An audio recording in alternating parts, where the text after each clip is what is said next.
Hello everyone. Hello to all of you. Hello everyone. So, welcome to the next session, next lecture में आज हम लोग बातचीत करने वाले हैं बहुत ही इंपॉर्टेंट टॉपिक की related to the Indian constitution that we will talk about the preambles. आज हम लोग प्रीएम्बल के बारे में बातचीत करेंगे। उद्देशिका हिंदी में इसको बोलते हैं, उद्देशिका, प्रस्तावना भी आप बोल सकते हैं।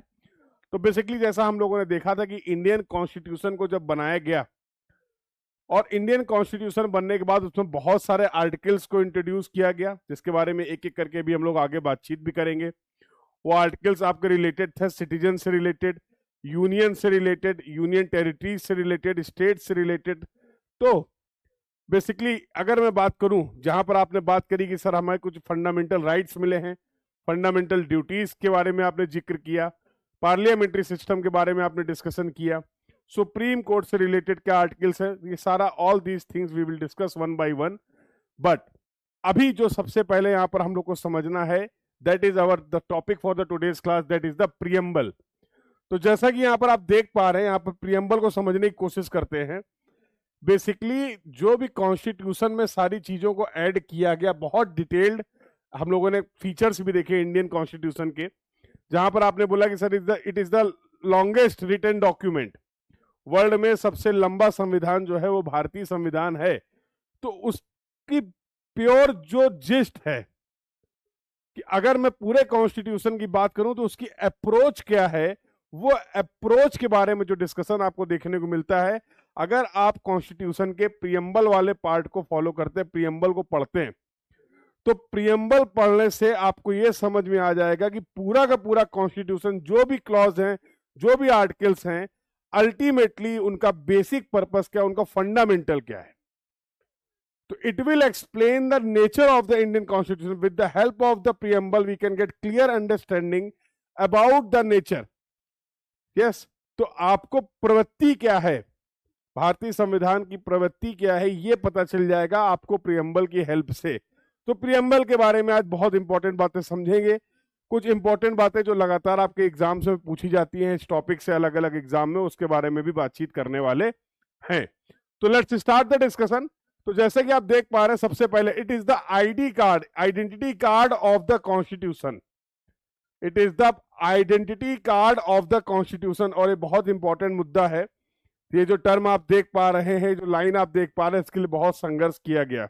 हाँ, The introduction of the Indian Constitution is the soul and the spirit। जैसा मैंने आपको बताया कि पूरे भारतीय संविधान की, पूरे कॉन्स्टिट्यूशन की जो बेसिक सोल है, नेचर है, वो आपको पता चलने वाला है with the help of this preamble. तो बहुत ही इंपॉर्टेंट डॉक्यूमेंट है, बहुत ही इंपॉर्टेंट पार्ट है हमारे कॉन्स्टिट्यूशन का, जिसके बारे में हम लोग को यहाँ पर समझना है। तो सभी जितने भी लॉज हैं देश के लिए, नेशन के लिए, उनका फंडामेंटल प्रिंसिपल क्या है, किस तर्ज पे उन लॉ को तैयार किया गया, उन आर्टिकल्स को तैयार किया गया, आगे के आने वाले समय को देखते हुए क्या विजन था, और उसके लिए किस फंडामेंटल अप्रोच को फॉलो किया गया है, ये आपको समझ में आता है when you will discuss about the preamble of the Indian constitution. कुछ इंपॉर्टेंट अगर दिनों की बातचीत करें, डेट्स की बातचीत करें, तो 13 दिसंबर 1946 शुरुआत कहां से होती है, ऑब्जेक्टिव रिजोल्यूशन, पंडित जवाहरलाल नेहरू जी की तरफ से ये रिजोल्यूशन पास किया गया। कॉन्स्टिट्यूएंट असेंबली, संविधान के लिए जो हम लोगों ने एक कॉन्स्टिट्यूएंट असेंबली बनाई थी, उस कॉन्स्टिट्यूशन असेंबली को नेहरू जी ने एड्रेस किया और उन्होंने बताया कि अब हमारे ऊपर बहुत भारी जिम्मेदारी है। जिम्मेदारी ये है कि देश हमारा आज़ादी की तरफ है और हमें एक इंडिपेंडेंट देश की तरीके प्रॉपर फंक्शन करने के लिए एक प्रॉपर कॉन्स्टिट्यूशन की जरूरत है। और ये कॉन्स्टिट्यूशन असेंबली जो बनाई गई है, उसका मेन पर्पस ये है कि हम एक बेहतर से बेहतर कॉन्स्टिट्यूशन इस देश के लोगों को प्रोवाइड कर पाए, बना पाए, ताकि ये देश की जो स्मूथनिंग फंक्शनिंग है, सभी ऑपरेशंस जो हैं बहुत आराम से हो, सभी नागरिकों के अधिकारों को सुरक्षित किया जाए और पूरी व्यवस्था को एक नंबर का बनाया जाए। ठीक है, मुद्दा ये था। तो अब जब होता है कि भाई कोई काम आप शुरुआत करने जा रहे हैं, तो क्या था ये ऑब्जेक्टिव रिजोल्यूशन, इसको समझ लो कि सबसे पहले एड्रेस करते हुए नेहरू जी ने बताया कि भाई अगर हम कॉन्स्टिट्यूशन बना रहे हैं तो हमारी संस्कृति, हमारी सभ्यता, या जो हमारी ओपिनियन है, जो हमारा विजन है, उसके हिसाब से क्या क्या आर्टिकल होंगे उसकी अभी जिक्र नहीं हो रही है। समझो ध्यान से, कौन कौन से आर्टिकल रखेंगे, क्या उनकी स्पेसिफिकेशन होगी, क्या उनकी लैंग्वेज होगी, क्या उनका एक्सप्लेनेशन होगा, that was not discussion at all. But संविधान का बनाने से पहले एक उन्होंने बेसिक अपने मन की बात बताई। हाँ, तो वो बात ये थी कि भाई इन इन चीजों पे कुछ गाइडलाइंस एक तरीके से बताई, कुछ अप्रोच बताया और कुछ अपना विजन डिस्कस किया, और वो विजन पास हुए, वो विजन का डिस्कशन हुआ, उसको हम लोग बोलते हैं ऑब्जेक्टिव रिजोल्यूशन, जिससे सभी लोग जो कॉन्स्टिट्यूएंट असेंबली के हैं उनको एक क्लियर कट आइडिया लग जाए कि हमें किस डायरेक्शन में अपने कॉन्स्टिट्यूशन का डेवलपमेंट करना है। ये एक मेन मुद्दा था। तो ये जानकारी थी 13 दिसंबर 1946 को ये बेसिकली एड्रेस किया उन्होंने। पंडित जवाहरलाल नेहरू ने कॉन्स्टिट्यूशन असेंबली को एड्रेस किया और क्या बताया, ऑब्जेक्टिव, उद्देश्य क्या है, पर्पस क्या है कॉन्स्टिट्यूशन बनाने का, उस पर आपने रूपरेखा प्रदान की, उस पर डिस्कशन हुआ। That is known as the objective resolution. I hope सभी को क्लियर है। तो ये ऑब्जेक्टिव रिजोल्यूशन क्या होता है सभी को पता चल गया। बात है 1946 की, अभी तक कोई भी संविधान बन के तैयार नहीं हुआ है, बट अभी हमें बनाना है, ये बात समझ में आ गई। 1945 that was the Indian independence act, और उसके बाद से कार्रवाई शुरू हो गई है। तो पिछले लेक्चर्स में हम लोगों ने इसके बारे में बातचीत भी की है। तो आई होप आप सभी लेक्चर्स को फॉलो कर रहे हैं और इस सब्जेक्ट के बारे में और कुछ हिस्टोरिकल इंडियन कॉन्स्टिट्यूशन के बारे में सारी चीजों को समझ पा रहे हैं। जैसा आप सभी को पता है 26 जनवरी 1950 को रिपब्लिक डे हम लोग मनाते हैं। इस दिन पूर्णतया भारत में संविधान लागू कर दिया गया। कब प्रिपेयर हो गया था, कब एडॉप्ट कर लिया गया था, तो वो डेट थी 26 नवंबर 1949। यहां पर हम लोगों ने प्रिपेयर कर लिया था, अडॉप्ट कर लिया था, बट इंप्लीमेंट किया गया उसको। The constitution is implemented nation wide at 26 day of January 1950। तो ये डेट्स कुछ हैं जिसके बारे में हम लोगों ने पहले भी बात की है। अंबेडकर साहब ने बहुत बढ़िया बात कही, बहुत सी अच्छी अच्छी बातें कही। उनमें से एक अच्छी बात यह है, it was indeed a way of life. तो बहुत सारे कोटेशंस हैं जो आपको देखने को मिल जाएंगे। अब आते हैं मेन, इस जो अभी तक मैंने समझा प्रियम्बल है क्या। ये सबसे पहला, जरा अगर ओरिजिनल कॉपी को देखेंगे तो सबसे पहले कॉन्स्टिट्यूशन में जो आपको मिलने वाला है वो प्रियम्बल वाला पेज एक मिलेगा। कैसा दिखता है वो भी मैं आपको यहाँ पर दिखाने की कोशिश करूंगा with the help of the image. और उसमें जैसा आप सभी को पता है ये हैंड रिटन, अपना जो संविधान था वो टाइप्ड संविधान नहीं था। जब हम लोगों ने संविधान बनाया तो प्रॉपरली उसको हाथ से ही लिखा गया है। हाँ, किसने लिखा, अब संविधान का पार्ट किसने लिखा इसके बारे में तो आगे बातचीत करेंगे। आज जो हम लोग बातचीत कर रहे हैं प्रियम्बल की बात कर रहे हैं, और प्रियम्बल की डिजाइनिंग से रिलेटेड, आर्ट से रिलेटेड पूरा जो क्रेडिट जाता है ये केवल और केवल मैं बात कर रहा हूं प्रियम्बल की। प्रियम्बल का सेपरेट अगर मैं बात करूं, इंडियन कॉन्स्टिट्यूशन के प्रियम्बल की आर्ट, डिजाइनिंग, ग्राफिक्स, पूरा का पूरा क्रेडिट जो है वो बेहर राम मनोहर सिन्हा जी को जाता है। और नेहरू जी के ऑब्जेक्टिव रिजोल्यूशन पे बेस्ड था ये जो बना कॉन्स्टिट्यूशन का प्रियम्बल। और नो सोशलिस्ट और नो सेकुलर, आगे चल के देखेंगे।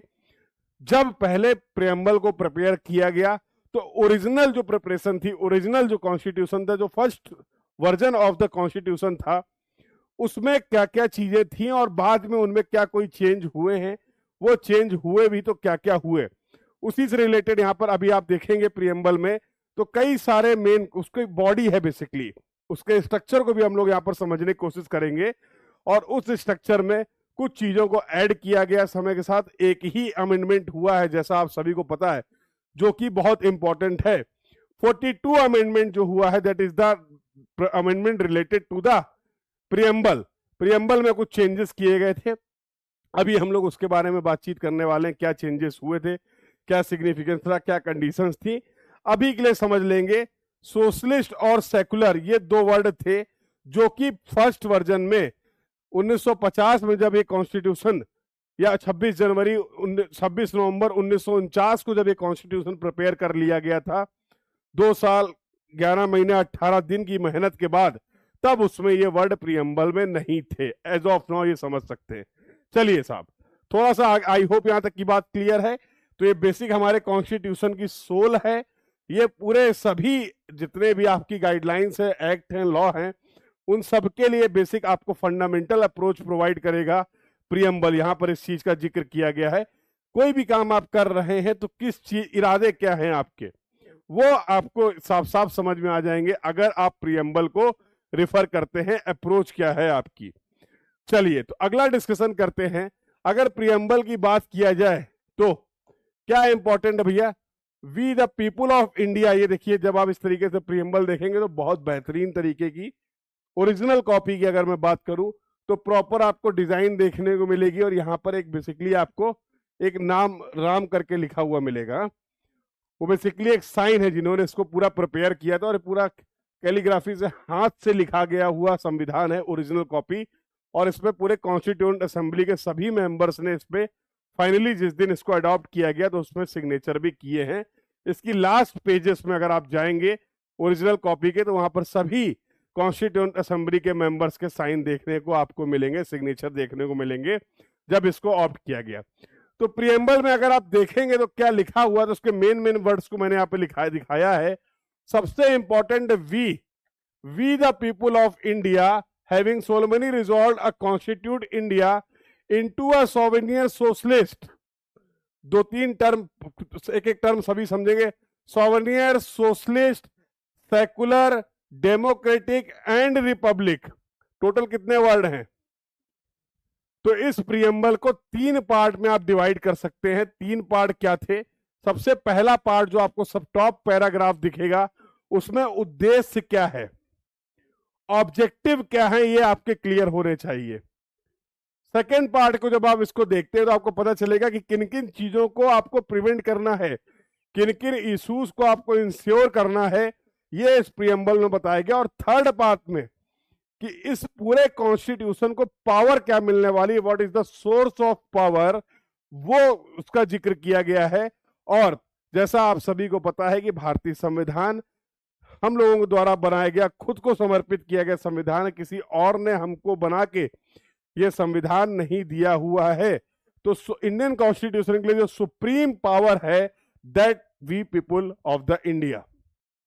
ठीक है, तो बहुत इंपॉर्टेंट बात है, ये चीजें हमें मेंटेन रखनी है। सॉवरेनिटी क्या होता है समझेंगे, टेंशन की बात नहीं है, वर्ड याद रखने। सोशलिस्ट, सेकुलर, डेमोक्रेटिक और रिपब्लिक। देखो, सोशलिस्ट और सेकुलर, प्रीवियस स्लाइड में अगर बात करें, सोशलिस्ट और सेकुलर ये दो वर्ड ऐड किए गए हैं। ये दो वर्ड ओरिजिनल कॉपी में नहीं थे, स्टार्टिंग में नहीं थे, ये ऐड किया गया है with the help of the amendment, जिसको आप बोल रहे थे 42 अमेंडमेंट, आगे जिक्र होगा, बट अभी मैं बता देता हूं 42nd अमेंडमेंट 1976। ठीक है, तो यहां पर क्या क्यों ऐड किया गया, ड्यूरिंग द इमरजेंसी की बात है ये, तब ये ऐड किया गया था। अब टू सिक्योर, क्या क्या सिक्योर करना है हमें, पूरे देश के लिए बात हो रही है, किसी इंडिविजुअल स्टेट के लिए नहीं, किसी इंडिविजुअल पर्सन के लिए नहीं, इन जनरल सभी के लिए हमें जस्टिस को इंश्योर करना है, लिबर्टी को इंश्योर करना है, इक्वलिटी को इंश्योर करना है, और फ्रेटर्निटी को इंश्योर करना है। All these words are very important. हमें इन सब शब्दों का बेसिक मतलब, बेसिक अंडरस्टैंडिंग क्लियर होनी चाहिए, जो हम लोग एक एक करके यहां पर बातचीत करने वाले हैं। तो क्या करना है, ठीक है, क्यों करना है, और ये सारी चीजें करने की एनर्जी सोर्स कहां से मिलेगा, तो ये फर्स्ट पार्ट, सेकेंड पार्ट और थर्ड पार्ट है। ये ओरिजिनल कॉपी आप देख पा रहे हैं, उसकी एक इमेज लगी हुई है, हो सकता है बहुत ज्यादा विजिबल ना हो, बहुत इजीली अवेलेबल है, इंटरनेट पे आपको मिल जाएगा, जहां से आप इसको रिफर कर सकते हैं। Initially there was no term like socialist और सेकुलर, ये एडेड नहीं था, बट इसको प्रियम्बल में ऐड किया गया। ठीक है, अब मुद्दा क्या है, इस बात को समझना आपको। ये इसमें एक एक करके बात करें तो ओरिजिनली जैसा मैंने आपको बताया 4 वर्ड्स थे, 1976 लिखा हुआ देख सकते हैं, सोशलिस्ट और सेकुलर वर्ड को ऐड किया गया। ठीक है, इंटीग्रिटी को भी ऐड किया गया, word integrity is also added, और ये इंस्पायर्ड था, जो कंसेप्ट था प्रियम्बल का, ऐसा ही प्रियम्बल प्रिपेयर किया यूएस ने भी। तो यूनाइटेड स्टेट के कॉन्स्टिट्यूशन को अगर आप देखेंगे तो वहां पर भी प्रियम्बल है, बट एज इट इज वहां के प्रियम्बल को कॉपी नहीं किया गया है। बहुत इंपॉर्टेंट बात है, हमने रिफर किया है, क्योंकि उनके पास जैसे बेसिकली 7 आर्टिकल थे, 7 आर्टिकल वहां पर मेंशन किए गए और उन 7 आर्टिकल्स के बेसिस पे वही उनका कॉन्स्टिट्यूशन था और उसी के बेसिस पे उन्होंने उसके एक प्रियम्बल बना लिया।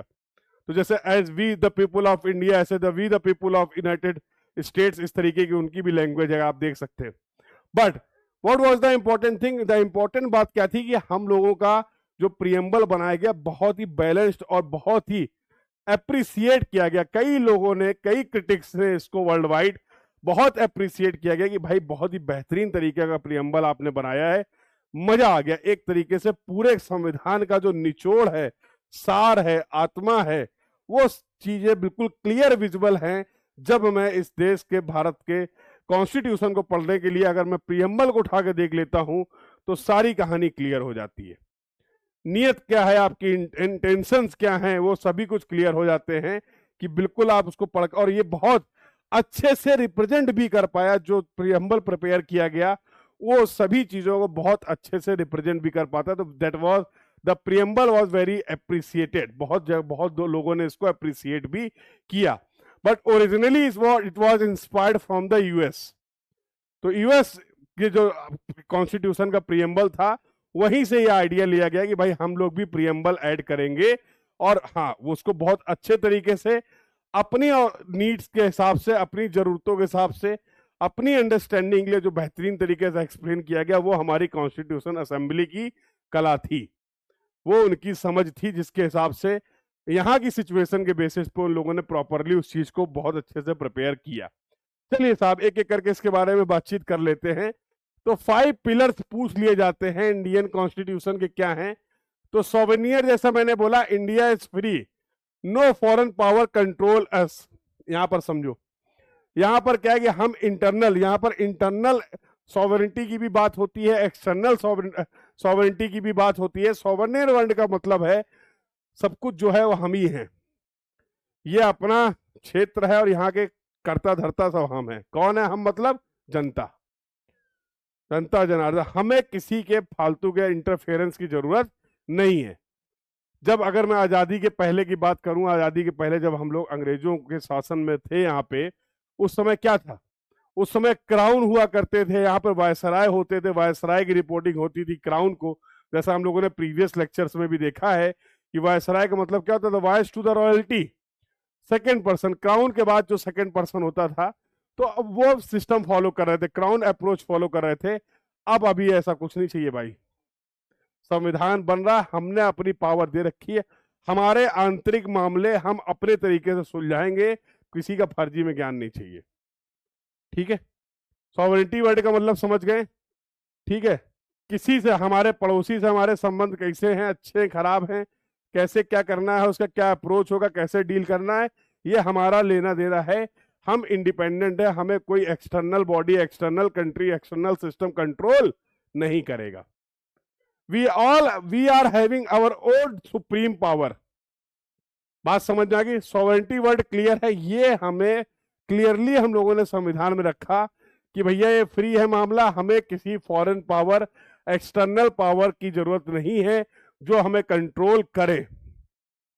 ठीक है, आगे चल के इसमें थोड़ा इश्यूज भी हुए, क्योंकि जब यूएन बना, यूनाइटेड नेशन में हुआ, तब लोगों ने, कुछ लोगों ने, अपने ही कॉन्स्टिट्यूशन असेंबली के लोगों ने कुछ इश्यूज उठाए कि जब वहां पर हुआ कि भाई सभी कंट्री मिलके भी कुछ काम करते हैं, तो लोगों ने कहा कि क्या इससे हमारे बेसिक स्ट्रक्चर में कोई चेंज हो रहा है?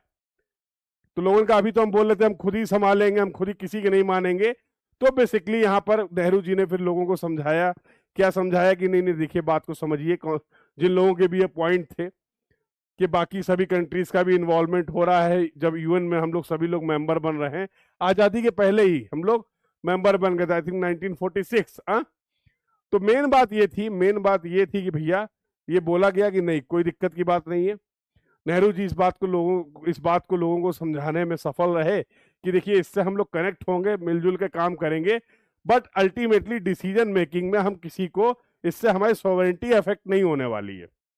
हमारे पावर है, हम सुप्रीम पावर है, हम अपने इंटरनल और एक्सटर्नल दोनों सॉवरेनिटी को मेंटेन करेंगे। इस यूएन के मेंबर बनने से ऐसा कोई हमारी सॉवरेनिटी पे चैलेंज नहीं हो रहा है, तो परेशानी की कोई बात नहीं है, बन जाओ यूएन के मेंबर भी। ठीक है, बात समझ में आ गई? तो आई होप सभी को क्लियर हो गया है कि सॉवरेनियर वर्ड का मतलब क्या होता है। We all are having the supreme power, हम अपने मसले अपने तरीके से खुद निपटाएंगे, हमें किसी के अननेसेसरी इन्वॉल्वमेंट की जरूरत नहीं है। बात क्लियर है भैया? तो बिल्कुल आसान भाषा में समझने की कोशिश कर रहे हैं रिलेटेबल एग्जांपल्स की हेल्प से कि इन सभी का कीवर्ड्स का मतलब क्या है, बहुत इंपॉर्टेंट है। सोशलिस्ट समाजवाद, fair sharing of the wealth, reduce rich poor gap, main मकसद क्या था?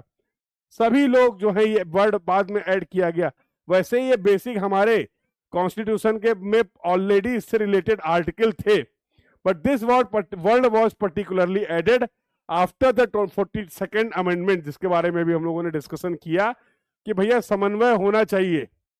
ठीक है, सभी लोग विकास करेंगे, जो अमीरों और गरीबों के बीच में जो गैप है इसको कंट्रोल किया जाए। ऐसा ना हो अमीर बहुत अमीर होते चले जा रहे हैं। सबको देखो, बेसिक अप्रोच अपनी वही है कि सब इक्वल हैं। संविधान के लिए हर नागरिक इक्वल है और हर नागरिक को दी गई पावर इक्वल है, इस बात को आपको समझना है। इंडियन कॉन्स्टिट्यूशन किसी के साथ भी किसी भी तरीके का कोई भेदभाव किसी भी नागरिक के साथ, ना धर्म के आधार पे, ना जाति के आधार पे, ना उम्र के आधार पे, ना लिंग के आधार पे, ना भाषा के आधार पे किसी भी तरीके का कोई भी डिस्क्रिमिनेशन नहीं होता है। यस और नो? सबको पावर दी गई, सबकी लाइन हाजिर जो होगा सबके लिए कानून जो है वो सेम है। यस और नो? तो ये सारी चीजें आप देख पा रहे हैं, ये बेसिकली क्या है, these are the fundamental principle, ये हमारी अप्रोच है चीजों को डील करने की। तो भैया क्या बोला गया कि भैया ठीक है, सेकुलर वर्ड, सोशलिस्ट वर्ड हम लोगों ने ऐड किया। सेकुलर वर्ड की कहानी क्या है? All religions are equal. देखो समझो, सेकुलर से भी रिलेटेड, जैसे अगर फ्रीडम ऑफ रिलीजन पहले से ही था, ऐसा नहीं था जब ये वर्ड ऐड नहीं किया गया था इनिशियली, जब फर्स्ट ओरिजिनल कॉन्स्टिट्यूशन जो पहला वर्जन था उसको भी अगर आप देखेंगे तो रिलीजन, फ्रीडम फॉर रिलीजन सभी के लिए अवेलेबल था, जिसका जो मन है वो धर्म फॉलो करें। हम सभी धर्मों की समानता है, हिंदू मुस्लिम सिख ईसाई आपस में है, सब भाई भाई, सब बढ़िया है। आपके धर्म आप फॉलो करिए, हम अपना धर्म फॉलो करते हैं ना, हमें आपको कोई दिक्कत है, आपको कोई हमसे दिक्कत नहीं होनी चाहिए, सब अपने अपने में मस्त रहो। ये संविधान ने पावर दी थी। तो सेकुलर वर्ड को यहाँ पर ऐड किया गया, बोला गया अब जैसे मान लीजिए किसी स्टेट में किसी पर्टिकुलर रिलीजन की मेजॉरिटी है, मान लो फॉर एग्जांपल कोई स्टेट है जहां पर मेजॉरिटी में हिंदू हैं, ठीक है, तो क्या हम उस स्टेट का, उस राज्य का क्या जो धर्म है क्या वो हिंदू हो जाएगा? हा? अगर कोई ऐसा स्टेट है, ऐसा कोई राज्य है जहां पर जो बेसिक जो पॉपुलेशन है, मान लो मुस्लिम्स जो है वो मेजॉरिटी में है, कोई भी स्टेट ले लो आप, तो क्या उस स्टेट का रिलीजन जो होगा वो मुस्लिम हो जाएगा? बोलो भाई, ऐसा नहीं है। और एनी अदर, छोटा बड़ा कम ज्यादा लोग फॉलो करने वाले कम फॉलोअर, कोई मतलब नहीं है, कोई कहीं पे भी कुछ भी फॉलो करे। देश का जो नेचर है, हमारे पूरे इंडिया का जो नेचर है वो सेकुलर है, उसका हम किसी एक पर्टिकुलर धर्म को फॉलो नहीं कर रहे हैं, क्या किसी एक पर्टिकुलर धर्म को सपोर्ट नहीं कर रहे हैं। जैसे अगर फॉर एग्जांपल बात किया जाए पाकिस्तानी की, तो क्लियर पाकिस्तान की, तो वहां पर clearly mention it is the Islamic state, मतलब पूरे स्टेट का एक धर्म है, पूरे स्टेट का एक धर्म है, that is the Islam. Yes और नो? बट अगर if we talk about the Indian constitution, we don't have this type of situation, that's why we are saying we are secular.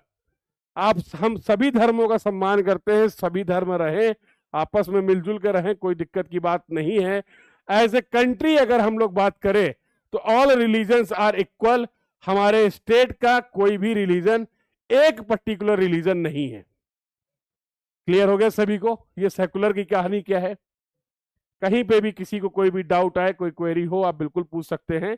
तो आप देखिए, भारत को आप नहीं बोल सकते कि केवल हिंदू राष्ट्र है या मुस्लिम राष्ट्र है या जैन है या बुद्धिस्ट है, कुछ भी XYZ, सिख है, क्रिश्चियन है, कुछ भी नहीं, सब लोग हैं यहाँ पे, सभी रिलीजन्स के लोग हैं, सभी रिलीजन्स के फॉलोअर हैं।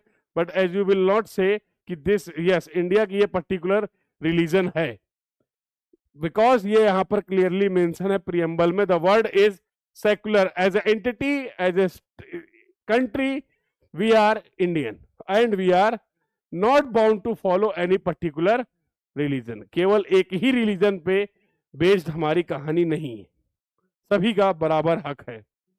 ठीक है भाई, क्लियर है बात? चलिए, डेमोक्रेटिक, बहुत बढ़िया। Government by the people, we elect the leaders, हम अपने प्रतिनिधि पहुंचा रहे हैं। देखो, डेमोक्रेसी भी दो तरीके की होती है बहुत सारे कंट्रीज में। हाँ, अगर आप बात करें तो वहां पर क्या डेमोक्रेसी का मतलब क्या है? लोग डायरेक्टली इन्वॉल्व, डायरेक्ट डेमोक्रेसी और इनडायरेक्ट डेमोक्रेसी। डायरेक्ट डेमोक्रेसी और इनडायरेक्ट डेमोक्रेसी का कंसेप्ट क्या बोलता है? डेमोक्रेसी का मतलब है कि हमारा अपने लिए बनाया गया तंत्र, यस और नो।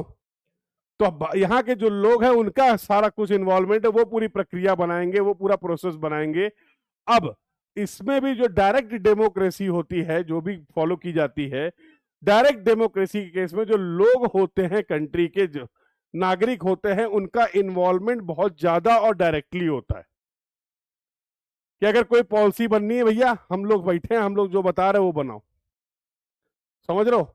सीधे 1 to 1 डिस्कशन चल रहा सरकार और हमारा कि भैया इस तरीके का कानून होना चाहिए, सब लोगों ने बोला, मेजॉरिटी है, बना दो, खत्म बात। That is the direct democracy.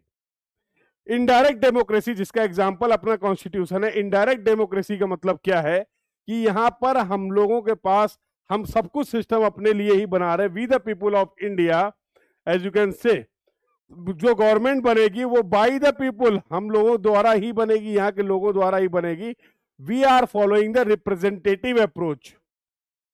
अब जैसे हम लोगों ने अपने एरिया के एमपी एमएलए की हम लोग बात करते हैं, हाँ, मेंबर ऑफ पार्लियामेंट की बात करते हैं। क्या है member of parliament? Member of parliament ये है कि उस पर्टिकुलर लोकेशन के लोगों ने एज ए रिप्रेजेंटेटिव उनको इलेक्ट किया कि भैया हम अपनी बात डायरेक्टली नहीं कहेंगे, हम नहीं कह पाएंगे, बहुत सारे लोग हैं, आप हमें रिप्रेजेंट करिए। तो फॉर एग्जांपल कानपुर है, तो कानपुर के मेंबर ऑफ पार्लियामेंट जो एमपी साहब हैं, तो कानपुर के लोगों ने, कानपुर की जनता ने अपना भरोसा उनको दिखाया और उनसे बोला कि ठीक है, आने वाले 5 साल तक इस सरकार में आप हमारा प्रतिनिधित्व करेंगे, आप हमारे मुद्दे समझेंगे, हम अपने मुद्दे आप तक पहुंचाएंगे। अब उन मुद्दों का डिस्कशन संसद में होगा, आगे पहुंचेगा, उस पर कार्रवाई होगी। ये जिम्मेदारी आपने मेंबर ऑफ पार्लियामेंट साहब को दे दी, समझ रहे हो? तो this is the indirect democracy. हम डायरेक्टली इन्वॉल्व हैं, बट फुल पावर, ऐसा नहीं कि डायरेक्ट हमसे बात हो रही है। हाँ, are you getting this point? तो I hope the difference clear है आप लोग को, डायरेक्ट डेमोक्रेसी और इनडायरेक्ट डेमोक्रेसी में क्या फर्क होता है। तो यस, हम लोग अपने लिए सरकार बना रहे हैं, हम सरकार का गठन कर रहे हैं, हम सरकार को चुन रहे हैं, सब जगह हमारा इन्वॉल्वमेंट है। रिपब्लिक का मतलब क्या है भैया? राजा पद्धति नहीं चलेगी, और कहते नहीं कि राजा का बेटा ही राजा बनेगा, अब ये नहीं चलेगा। तो एक किंग क्राउन वाला कंसेप्ट नहीं है, किंग क्राउन वाला कंसेप्ट नहीं है। हर एक भारत का नागरिक अगर वो चाहे तो कॉन्स्टिट्यूशनल की जो सबसे बड़ी पोस्ट है एज ए कंट्री, अगर मैं बात करूं, प्रेसिडेंशियल पोस्ट, आप वहां तक पहुंच सकते हैं, आप प्रेसिडेंट बन सकते हैं अगर आप भारत के नागरिक हैं और बेसिक जो क्राइटेरिया है उसको फॉलो करते हैं। क्या उसका प्रोसीजर है वो आगे चल के हम लोग पढ़ेंगे, ठीक है? ऐसा नहीं है कि यहाँ पर एक बार ये राजा साहब है, उनका बेटा हुआ, फिर अगला राजा बन गया, फिर अगला बेटा, अगला राजा बन गया, ऐसा कोई कंसेप्ट नहीं रहने वाला है। That's why it is no king और क्वीन कंसेप्ट। इलेक्शन होगा भैया, इलेक्शन होगा, इलेक्शन, चुनाव किया जाएगा, चुनाव कर दिया जाएगा, प्रॉपरली इलेक्ट किया जाएगा, उसका पूरा प्रोसेस होगा, उसके पूरे रूल्स होंगे, उनको फॉलो किया जाएगा। तो आई होप सभी को क्लियर हो गया है। सॉवरेनिटी का मतलब क्या है? सोशलिस्ट, सेकुलर, डेमोक्रेटिक और रिपब्लिक। किसी को अगर कहीं कोई डाउट हो, जैसा मैंने बताया आपको, कॉन्स्टिट्यूशन को अमेंड किया गया एक बार 1946 में, और 2 वर्ड ऐड किए गए आपके, सोशलिस्ट और सेकुलर। 2 वर्ड यहां पर ऐड किए गए, सोशलिस्ट और सेकुलर, जिनके बारे में हम लोगों ने बातचीत की। क्यों, क्या ऑब्जेक्टिव थे भैया? Justice, fair treatment. जस्टिस भी 3 तरीके के होते हैं, इंपॉर्टेंट है, जस्टिस भी 3 तरीके के होते हैं। Social, economical and political justice. और ये जस्टिस हर भारतीय नागरिक को बराबर मिले, ये आपको इंश्योर करना है। Fair treatment, fair justice opportunity should be there for every citizen of India. Make sure. अब ये देखो, अब आप अगर इन बातों का मतलब अब समझ पा रहे हैं, तो ये बताया जा रहा है कि अब ये मैंने अपनी मेन भावनाएं आपको बता दी है कि जो भी आप कॉन्स्टिट्यूशन बना रहे हैं, क्यों आप बोल रहे थे प्रियम्बल सोल है। अब आप देखेंगे कि जब कभी भी किसी भी आर्टिकल की आप बात कर रहे होंगे तो ये चेक किया जाएगा। और ये कॉन्स्टिट्यूशन ने ये पावर भी दिया है, सुप्रीम कोर्ट को भी पावर दिया है। इवन अगर सुप्रीम कोर्ट को कभी किसी वर्ड को एक्सप्लेन करने के लिए सपोर्ट चाहिए होता है, रिफर करना होता है, तो वो कॉन्स्टिट्यूशन को ही रिफर करते हैं और उससे चेक करते हैं उसका अलाइनमेंट, कि जो कुछ भी अगर आप ऐसा कोई लॉ पार्लियामेंट बना देती है, जैसा मैंने आपसे लास्ट क्लास में भी डिस्कस किया था, अगर कोई लॉ मान लीजिए पार्लियामेंट से पास कर दिया जाता है, उसके बाद भी जुडिशियल रिव्यू का कंसेप्ट है।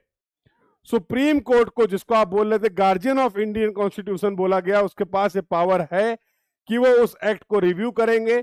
उस एक्ट के रिव्यू करने के बाद उसकी बेसिक फंडामेंटल को कंपेयर करेंगे, अलाइनमेंट देखेंगे कि क्या वो भारत के संविधान के बेसिक फंडामेंटल या सोच या सोल से मैच करता है कि नहीं करता है। अगर उसमें कहीं फर्क दिखता है, अगर कोई आप ऐसा लॉ ले आते हैं, अगर आप कोई ऐसा एक्ट ले आते हैं जो इस सोल में, जो इस संविधान की आत्मा को से मैच नहीं करता है, खत्म कर दिया जाएगा उस लॉ को। Yes, the supreme court is having that power to null and void that law. ठीक है, आपने पास करा लिया, बहुत अच्छी बात है। But all the laws that are going to be passed should have certain alignment with the fundamental, with the preamble of the constitution। समझ रहे हैं? तो कितना इंपॉर्टेंट डॉक्यूमेंट हो जाता है, कितना इंपॉर्टेंट हो जाता है प्रियम्बल। अब आप शायद इस बात को समझ पा रहे होंगे। तो जस्टिस इंश्योर करना भैया, लिबर्टी, देखो दो टर्म होते हैं, लिबर्टी और फ्रीडम। दो टर्म होते हैं, लिबर्टी और फ्रीडम, इसके बारे में समझ लो। हमें हर चीज की आजादी नहीं है, समझ रहे हो? हमें हर चीज की आजादी नहीं है, हमें लिबर्टी है। सर लिबर्टी और आजादी में, फ्रीडम में क्या फर्क है? लिबर्टी में क्या है कि आपके पास आजादी भी है but in a controlled way, uncontrolled नहीं हो, इन अ कंट्रोल्ड वे। जैसे इसका एक एग्जांपल लेते हैं, जैसे अगर मैं बात करूं गन की, हाँ, आर्म्स की, बंदूक की, तो अब जैसे अगर मैं यूएस की बात करूं, तो आप यूएस में, अगर आप यूएस सिटीजन हैं, तो आप अपने पास बंदूक रख सकते हैं, कोई दिक्कत नहीं, रख भी सकते हैं, लेके घूमो, कोई दिक्कत नहीं। होता है कि नहीं होता है? अपने इंडिया में क्या बंदूक, क्या कोई पर्सन आर्म कैरी कर सकता है? हाँ, कर सकता है, ये आपको लिबर्टी मिली है। बट हर कोई कर सकता है, जहां पे मनो फायरिंग कर दी, जो मन हुआ वो कर दिया? नहीं, सूते जाओगे। तो उसके लिए फिर क्या है? लॉज हैं, उसके लिए क्या है? रेगुलेशन, उसको रेगुलेट करने के लिए एक्ट्स हैं। मतलब आपके पास लिबर्टी है कि आप ऐसा कर सकते हैं, but in a controlled manner, uncontrolled नहीं। This is the difference between the liberty and the freedom. कोई आपके पास कंट्रोलिंग पावर नहीं है, फ्री हो, आजाद हो, जो मन हो वो करो। हाँ, लिबर्टी में आप कर सकते हो, बट आपको गाइडलाइंस का, जैसे फॉर एग्जांपल फंडामेंटल राइट्स, हाँ, मेरे जो फंडामेंटल राइट्स हैं वो आपके भी फंडामेंटल राइट्स हैं, हर भारतीय नागरिक के वो फंडामेंटल राइट्स है। अब मैं बोलूं मेरा कॉन्स्टिट्यूशन, मेरा संविधान मुझे पावर देता है, for example right to express, right to speech. अब इसका ये मतलब नहीं होता कि मैं कुछ भी आके बोल दूं। मैं तो बोलूंगा नहीं नहीं, ये तो मेरा फंडामेंटल राइट है, तो मुझे मिला हुआ है। नहीं नहीं भैया, यहां पर ये फ्रीडम नहीं है, ये लिबर्टी दी है कि आप अपनी बातों को रख सकते हैं, लेकिन तमीज से, लेकिन तरीके से आप अपनी बातों को रख सकते हैं। आपको इस बात का ध्यान रखना है कि जब मैं अपने फंडामेंटल राइट्स की बात कर रहा हूं, जब मैं अपनी फ्रीडम्स की बात कर रहा हूं, तो उससे, उन एक्शन से किसी और के फंडामेंटल राइट्स तो वायलेट नहीं हो रहे ना। यस और नो? तो yes, we can enjoy our fundamental rights, but यहां पर साथ साथ रिस्ट्रिक्शन भी है कि हमें दूसरों के राइट्स को भी प्रोटेक्ट करके रखना है, क्योंकि सबके फंडामेंटल राइट है। तो अब आई होप आपको समझ में आ गया होगा दो वर्ड लिबर्टी और फ्रीडम क्या है। तो हमें लिबर्टी इंश्योर करनी है इन ए कंट्रोल्ड इन्वायरमेंट। तो 5 फ्रीडम्स जैसा मैंने आपको बताया, सोचने की, बोलने की, भरोसा करने की, बिलीव, फेथ, वर्शिप, इन सब की आपको फ्रीडम मिली हुई है। जो जैसा लगता है करिए, ये लीडर, ये आपको लिबर्टी मिली हुई है इन ए कंट्रोल्ड वे। अब मैं अपने धर्म से रिलेटेड कोई चीजें कर रहा हूं, इससे किसी दूसरे धर्म को प्रॉब्लम नहीं होनी चाहिए। ऐसा ना हो कि मेरे जो एक्शन हैं उसकी वजह से किसी दूसरे धर्म के या धर्म के लोगों के लिए वो प्रॉब्लम क्रिएट कर रहे हैं। ऐसा नहीं कर सकते। फिर आप नहीं बोलोगे सर नहीं नहीं हमारे पास तो फंडामेंटल राइट है। नहीं, हमारे पास तो फ्रीडम है, फ्रीडम है, बट मैंने जैसा आपको बिल्कुल आसान भाषा में समझा दिया कि yes, constitution is providing some freedom, जिसको आप बोल रहे हैं लिबर्टी प्रोवाइड की जा रही, इन ए कंट्रोल्ड वे, अनकंट्रोल्ड नहीं है। कोई अगर मॉनिटरिंग नहीं है तो फिर आप बोल सकते हो कि हाँ टोटली एब्सोल्युटली, एब्सोल्यूट फीचर नहीं है ये, ठीक है, एब्सोल्यूट फीचर नहीं है। ये सारे वर्ड आपको ध्यान रखने, अलग अलग एग्जाम में देखने को मिलते हैं। इक्वलिटी, सेम राइट्स, कास्ट के बेसिस पे, रिलीजन के बेसिस पे, जेंडर के बेसिस पे, लैंग्वेज के बेसिस पे किसी भी तरीके का कोई भी भेदभाव नहीं किया जाएगा। सबको इक्वल ट्रीट किया जाएगा, सबके पास समान अधिकार हैं, हम ये इंश्योर करेंगे। फ्रेटर्निटी की अगर बात करें, brotherhood, unity and the integrity of the nation, हमें सबसे इंपॉर्टेंट है। We are not talking about the states, राज्यों की बात नहीं कर रही, we are representing the India. Clear है? तो हमारी जो मेन फ्रेटर्निटी जो है, we have should have properly brotherhood, जिससे हम अपनी यूनिटी और इंटीग्रिटी को, ये देखो ऐड किया गया था, हाँ, इंटीग्रिटी को मेंटेन रखना भैया। तो दीज आर द ऑब्जेक्टिव, ये आपके ऑब्जेक्टिव हैं। तो जैसा मैंने आपको बताया, यूएस और फ्रेंच रिवॉल्यूशन से इंस्पायर्ड था। तो liberty, equality, fraternity are the, ये तीनों इंटरकनेक्टेड हैं, ठीक है। अब देखो यहां पर बहुत इंपॉर्टेंट एक अच्छी बात है, अंबेडकर साहब ने बोला इन तीनों का होना बहुत जरूरी है। समाज में लिबर्टी, इक्वलिटी और फ्रेटर्निटी तीनों का होना बहुत जरूरी है, तीनों का एक साथ होना बहुत जरूरी है। अगर आपने इनमें से कोई एक चीज गैप कर दी तो मामला खराब हो जाएगा। अगर आप बोलते हैं नहीं नहीं सर हमने इक्वलिटी और फ्रेटर्निटी इंश्योर कर दी है, लिबर्टी को खत्म कर दिया, तो प्रॉब्लम है। सर लिबर्टी है, फ्रेटर्निटी है, इक्वलिटी को खत्म कर दिया तो प्रॉब्लम है। तीनों का सही समय पे, एक ही समय पे तीनों चीजों का होना ही बेस्ट रिजल्ट देगा आपको, ये भी बात आपको ध्यान रखनी। क्लियर है बात? तो आई होप ये सारी बातों को आप अच्छे से समझ पा रहे हैं। आते हैं मेन मुद्दे में। अब यहां पर जो मेन खेल होता है कि पार्लियामेंट पे प्रीएम्बल से रिलेटेड अगर बात करें तो सोल ऑफ कॉन्स्टिट्यूशन हम लोगों ने पढ़ लिया, what India stands for clear आपको पता चल जाएगा।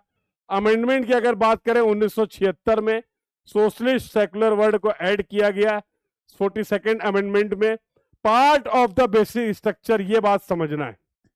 जो प्रियम्बल है हमारा वो इंडियन कॉन्स्टिट्यूशन के बेसिक स्ट्रक्चर का पार्ट है। It can not destroy even with the amendments.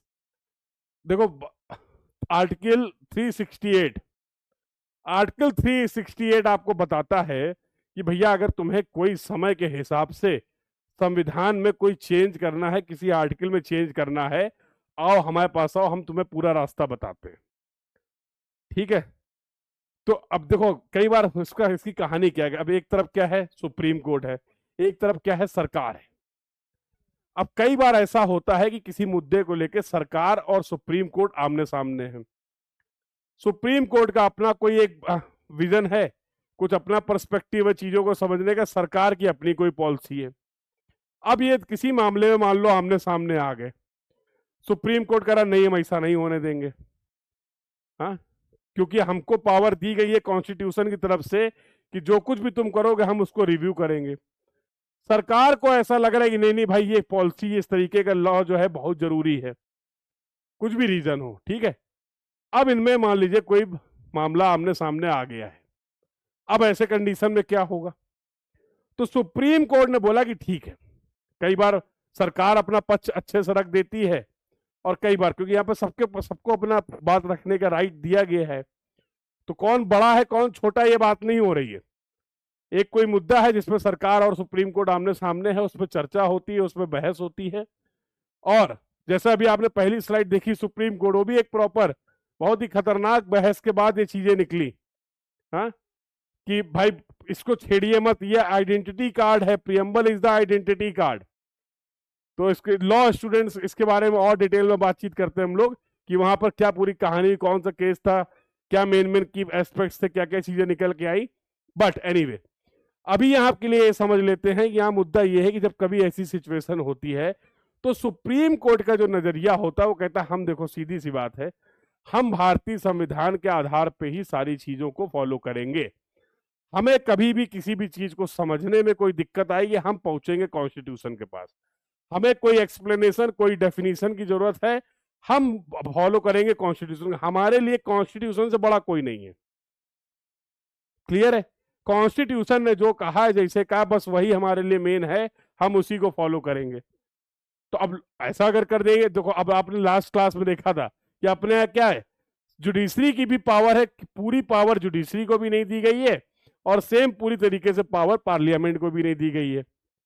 ठीक है, इंडिपेंडेंट पावर नहीं, मतलब हाँ जो मन चाहे वो जुडिशरी कर ले तो भी दिक्कत है, जो मन चाहे वो पार्लियामेंट कर ले ये भी दिक्कत है। तो दोनों का देखिए क्या प्रॉपर कनेक्टिविटी को बनाया गया है। जब आप कॉन्स्टिट्यूशन पढ़ेंगे तो इस बात को समझ पाएंगे। तो ऐसे केस में क्या होता है, जब सरकार के अपनी कोई ओपिनियन है कोई पॉलिसी को लेके, तब वहां पर बोला गया कि आर्टिकल 368 बोलता है कि अगर आपको जरूरत है कर लो। सरकार बहुत खुश है कि अब तो ठीक है भैया, हमें मौका मिल गया है। आर्टिकल 368 बोलता है कि आप ऐसे ऐसे करके, सरकार ऐसे ऐसे चीजों को फॉलो करके पढ़ेंगे आर्टिकल, तो आप इसमें चेंजेस कर सकते हैं, अमेंडमेंट कर सकते हैं।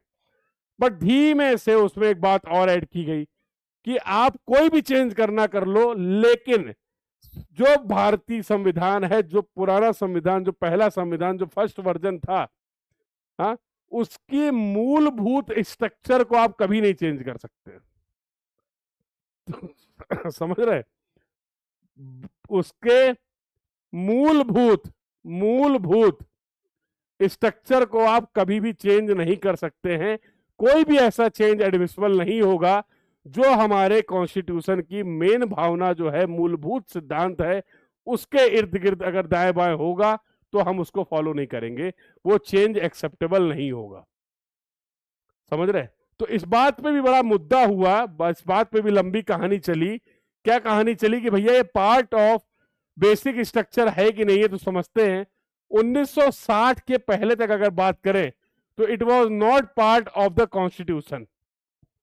ये बोला गया कि भैया जो प्रियम्बल है वो कॉन्स्टिट्यूशन का पार्ट नहीं है। फिर कुछ इश्यूज हुए, अब इन केसेस में बहुत ज्यादा मैं नहीं जा रहा हूं। 1973 में सुप्रीम कोर्ट ने मान लिया कि ठीक है, इसको हम लोग बेसिक स्ट्रक्चर का पार्ट मानते हैं। सरकार ने कहा, फिर सरकार ने कोशिश की, कि भाई अब हमें कुछ चेंज कराना चाहिए। 1995 में सरकार, फिर कोर्ट ने बोला कि नहीं भैया, जो हमने बोला है 1973 में वही सही है। हाँ, वो अलग बात है कि 1960 के पहले हम प्रियम्बल को कॉन्स्टिट्यूशन का पार्ट नहीं मान रहे थे, लेकिन 1973 में इसको बेसिक स्ट्रक्चर का पार्ट माना गया। दोबारा जब सरकार ने कोशिश की इस बात को चैलेंज करने के लिए कि प्रियम्बल पार्ट है या नहीं है, तो फिर 1995 में सरकार, सुप्रीम कोर्ट का यह मानना है कि नहीं, जो 1973 में डिसीजन लिया गया है वो अभी भी वैलिड है और वही सही है, वही आखिरी है। क्लियर है भैया? तो आई होप ये सारी टाइमलाइन आप याद रखेंगे। तो यहां पर फिर से एक बढ़िया सा कोट आप देख पाएंगे, अंबेडकर साहब ने जो कहा यहां पर लास्ट में जो आता है, interprets constitution, supreme court uses it to clarify unclear provisions. जैसा मैं आपको लगातार बता रहा हूं, अगर कोई भी ऐसा प्रोविजन है जिसकी आपको विवेचना देखनी है, डेफिनेशन देखनी है, एक्सप्लेनेशन देखना अगर रिक्वायर्ड है, तो सुप्रीम कोर्ट सबसे ज्यादा प्रायोरिटी, और कहां से फॉलो करने वाले हैं, कहां से उनको डायरेक्शन मिलेगी, the Indian constitution will direct the supreme court कि भाई ये इस चीज का ये मतलब है, इसको आप ऐसे समझिए, इसको आप इस तरीके से इंटरप्रेट करिए। क्लियर है? क्लियर है? तो आई होप सभी लोगों को, जितने भी लोग इस क्लास में हैं, सभी लोगों को बहुत अच्छे से आज जान पहचान हो चुकी है प्रियम्बल से। इसी तरीके से फॉलो करते रहिए क्लासेस को, और अगर आप इन सभी कंसेप्ट्स को अच्छे से सीख पा रहे हैं, समझ पा रहे हैं, ये सीरीज आपके लिए यूजफुल है, तो जरूर मुझे बताते रहिए अपने कमेंट्स के हेल्प से। तो कमेंट्स जरूर करते रहिए जब आप क्लास को कंप्लीट कर ले। लास्ट में जाते समय कमेंट में कुछ ना कुछ आप कमेंट करके जाइए। हाँ, पुट योर लव, जो आपका प्यार है इस सीरीज के लिए, वो आप कहीं ना कहीं अपने कमेंट्स के माध्यम से उसको कमेंट कर सकते हैं, जो मेरे तक पहुंच जाएंगे और बहुत ही इंपॉर्टेंट है। तो इसी तरीके से आगे हम लोग और बातचीत करेंगे इंडियन कॉन्स्टिट्यूशन से रिलेटेड, आर्टिकल से रिलेटेड बात करेंगे। We will talk about the fundamental duties, fundamental rights, और सभी आर्टिकल के इंपॉर्टेंट आर्टिकल, इमरजेंसी के प्रोविजंस क्या हैं, सब एक एक करके डिस्कशन करने वाले हैं इस सीरीज में। तो do like and share the session, और सभी लोग, you all can download the prep horizon app. तो प्रेप हॉरिजन ऐप में जाके आप सभी लोग, बहुत सारा फ्री कंटेंट आपके लिए अवेलेबल है अलग अलग एग्जाम के लिए। तो अगर आप जुडिशरी एस्पिरेंट्स हैं, अगर आप कहीं से भी किसी भी एग्जाम के लिए प्रिपेयर कर रहे हैं, इंजीनियरिंग एग्जाम से रिलेटेड प्रिपेयर कर रहे हैं, गेट एग्जाम के लिए प्रिपेयर कर रहे हैं, तो आप prep horizon app, prep horizon website को विजिट करिए। बहुत सारे आपके एग्जाम से रिलेटेड बहुत सारे ऐसे कंटेंट हैं जो यहाँ पर आपके लिए एक्सेसिबल होंगे, आपको मिल जाएंगे। ठीक है? तो लगातार कोशिशें की जा रही है कि बहुत ही बेहतरीन तरीके से आपको आपके एग्जाम्स के लिए सपोर्ट किया जा सके। We are trying our level best. साथ साथ अगर आप लोग के फीडबैक मिलते रहेंगे तो बहुत अच्छे से इन लोगों चीज़ों को भी हम लोग और इम्प्लीमेंट कर पाएंगे। तो बिल्कुल कमेंट करते रहिए, शेयर करते रहिए, लाइक करते रहिए, और इसी तरीके से कोशिश मैं करता रहूँगा कि आप लोगों को ये पॉलिटी के बारे में सारी चीज़ें इस सीरीज में हम लोग एक एक करके कंप्लीट करें। तो डू शेयर और experience, learning experience in the comment box. So this was all about for this session. मिलते हैं नेक्स्ट बेहतरीन सेशन में अगले डिस्कशन के साथ। Thank you everyone, keep learning. Thank you.